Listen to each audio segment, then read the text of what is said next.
Thank you so much to Green Nation Vlog. Guys, go and check him out. He has an amazing channel, amazing content. So basically, on one of my last videos when I was walking and I was letting you guys know about the challenges that I face during my November challenge, I expressed that, you know, I had a C-section. If you guys follow me on this platform, you know that I recently had the baby, and I have put in a few of my videos that my delivery was not natural. It was through a C-section. In the comment section, he said that I should have renamed my video.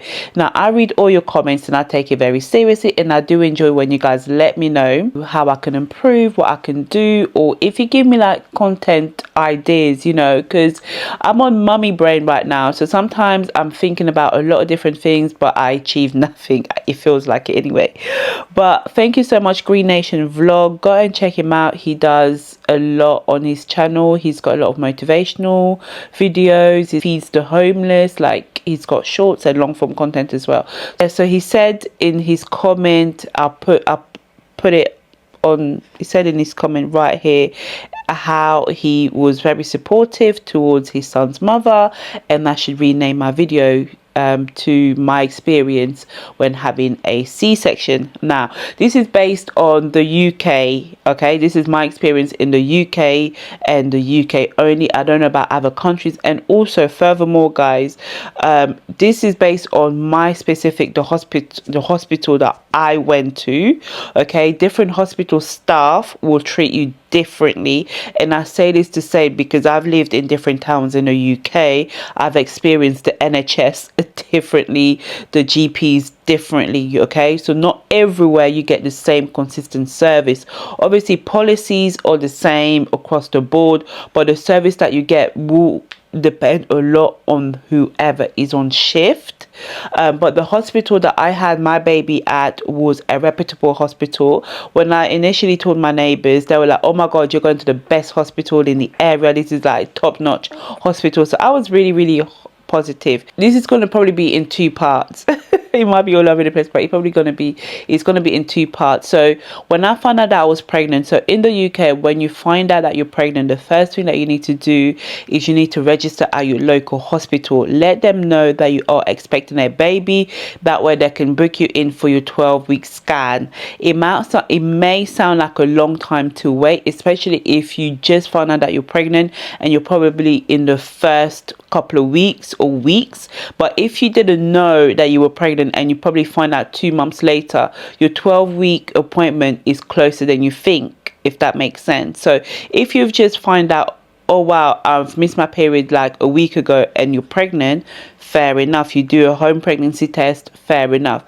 If you've not paid attention, you've lived your life and a month has gone by, 2 months has gone by, and you're like, whoa, hang on a minute, what's going on here? I think I'm pregnant. Then when you let your local hospital know, they'll book you in for a 12-week scan. So it's usually between 12 and 14 weeks, depending on availability, to kind of confirm the pregnancy. And this will be the first time that you also have those pictures that you have, you know, the black and white pictures, to let you know how the pregnancy is going, the baby. They'll measure your weight and they'll do all of that stuff.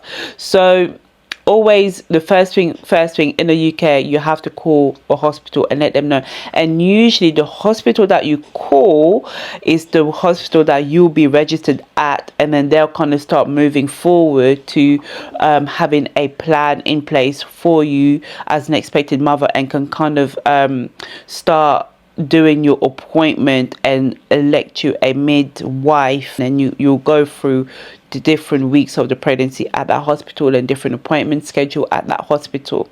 When you find out that you're pregnant, sometimes you don't always want to tell people because you're not sure, or you don't want anything to happen, or you know, you don't know, because the first 20 weeks are very fragile weeks. You know, you don't want to think about miscarriages, or you don't want to think about anything, you know, because God forbid you tell somebody or you tell your family members and then you have a miscarriage before you even get to your 20-week appointment, before you get to the safe zone. So it's very scary time. So a lot of the time people then tend to keep the first 3 months a secret to to the world before telling anyone, just because that time is very, very sensitive, is very fragile, and you just don't know what can happen. So for me, I didn't tell my family at first, but then I had to tell my family and friends because I had slight, I wouldn't say complication because, but let's say complication, because so if for whatever reason your pregnancy is not smooth, you have, for example, you may have spotting, like a bit of bleeding, or you feeling unwell, you have to go to your GP and let them know. And then what they'll do is they'll book you in for the early pregnancy kind of review. So you start seeing doctors earlier on than a 12-week scan. So for me, I was seeing the doctors because of my fibroids. You guys already know, I've shared that I've got fibroids on this channel. Because of my fibroids, I was deemed high risk pregnancy. So when you're high risk, you go in before your 12-week scan at the hospital, and you start seeing the doctors before then. So when I obviously started seeing the doctors before then, I ended up having a minor surgery beforehand because they thought I may have had an ectopic pregnancy. Later on told me, oh, by the way, it's not really it, all you're having is a cyst. I was like, so you operated on me, had specialists come around and see me, only to tell me I'm having a cyst? You couldn't see that through your scan? No. Okay, I let that go. Thank God my baby's healthy, my baby is here. But that was then. So because of that and the fibroid, I was deemed a high risk pregnancy. And mind you, whenever you go to your hospital, they log everything on their documents. Remember that, guys. Always be mindful of how you express yourself in these hospitals, how you talk to people in these hospitals, because they write down everything. And always read your notes, and always read you know, what they put down on their system, so you know that this is what they've put down about you. Because sometimes we go into these appointments and then we verbally speak, but what is verbally spoken and how that's expressed in the dockets is different sometimes. And then obviously that is passed on to different departments, to different GPs, different doctors, impacts how they treat you. So obviously now I've found out I'm pregnant. I thought I had an ectopic pregnancy, but it was really a cyst, and I'm high risk because of my age, because of my fibroids. And so when I've now gone in for my 20-week scan, which is basically the scan where they can tell you if it's a boy or a girl, but I didn't want to know the sex of the baby. I didn't want to know. So we didn't want to know the sex of the baby. Once you're high risk, you're assigned specialist doctors. You're assigned depending on what your high risk is. So then you have more reviews at the hospital than an average person who's going through a normal pregnancy. So you're monitored a lot more, just because they want to make sure that you're well, the baby's fine, and all is good. So now I've gone in for my 20-week scan, and something hit me, because mind you, I've been watching a lot of videos as well on TikTok and on Instagram about how black women, you know, we have a high risk of not making it when we're giving birth, and the treatment that we get. And at this time there was a lot going on about, you know, C-section. And mind you, everybody that I've been speaking to in this 2025, my friends, family, colleagues, everybody's telling me they've been called in that is pregnant, or know somebody that's pregnant, saying that they've had a C-section. So I'm like, in my back of my mind, I'm like, Lord, you've given me this baby and I want to deliver it naturally. Like, I know it's painful, but I want to have this baby naturally. Okay, natural. I'm gonna go through the pain. And if you guys watch me on this channel, I'm always doing some type of like herbal tea, healthy eating, healthy habits. So throughout my pregnancy, I've been making sure that I exercise, you know, I walk, I eat well, I take my minerals, my vitamins, you know. I was drinking black raspberry leaf tea. I was eating dates because I was preparing my body for natural labor. Okay. I was like, I'm gonna be a soldier, I'm gonna be a warrior. Okay, I'm gonna prepare my body for this natural but God had other plans for me. I go in for my 20-week scan, and you know, she's telling me about my placenta, like my placenta is, you know, not quite where it needs to be, and it's a bit low. And I'm like, I'm not understanding the language, because number one, I ain't been pregnant before. Okay, guys, this is my first pregnancy. I've got a lot of nieces and nephews, and I've been a mother to many, but this is my first child. Okay, placenta, what are you talking about? Your placenta's low. I'm like, anyway, I'm only 20 weeks. I've got God knows how many more weeks to go. By then the placenta should have gone up to the right direction and my baby should have been fine, and I should be fine, because I feel fine, I feel good. Like, what's the problem here? The only thing that I had issue with during my pregnancy was the fact that my iron level, because I'm anemic, so my iron level tends to be really low, and I tend to, if you're in the UK, you know, we barely get any sun, so most of us are probably vitamin D deficient. Okay, but everything else been fine. My whole pregnancy I've had no with an exception of a few times, like a few dots here and there, but all in all, I would say I had quite a good, sustainable, healthy journey of a pregnancy. Okay, if you guys have been keeping up with my shorts, you know that I will document like what I'm going through the pregnancy. I was dancing, I was active, like it was fine. So let me go back. So I'll go into my 20 week now, and she's talking about, you know, we may have to consider a C-section. I'm thinking, why are you talking to me about a C-section at 20 weeks? But in my mind, because I've watched so many videos about, you know, this agenda being pushed about C-section, I'm thinking, they're getting me prepared for a C-section. They're really getting me prepared that I'm not going to give birth naturally, despite the fact that at 20 weeks, I still have ample opportunity for my body to push the placenta in the right place. And, you know, I still have time, but I noticed that at 20 weeks, they kind of put that bug in my head that women, you ain't gonna have this baby naturally. So without having a C-section is 37 weeks. Anything after 37 weeks is too dangerous. So with me, I was told that, oh, I needed, I think about 35 weeks, I would say. I can't remember, at 35 weeks. And when I went in for my appointment, I was basically told that I needed to have an elective C-section because my placenta was low, it hadn't moved, and now there was no way I could give birth naturally. Should my water break, it would be too dangerous. And kind of talk a bit more in details about, you know, expectations and how we should move forward with the pregnancy.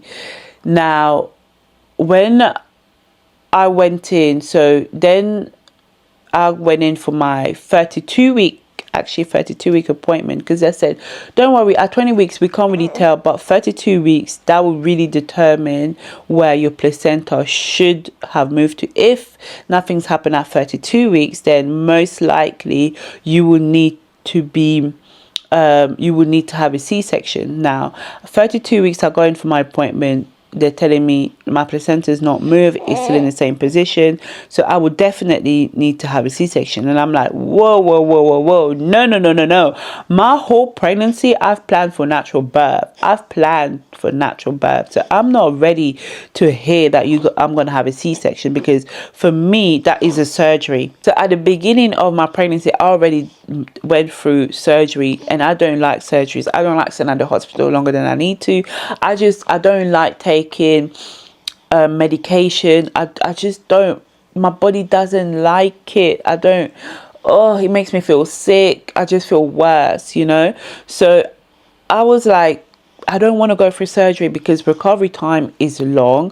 When they tell you, oh, it's gonna take 4 weeks, it really takes 8 weeks. Like, you can't, all our bodies operate differently. So I did not want to have surgery at all. So my mind was distraught of the thought of having a C-section.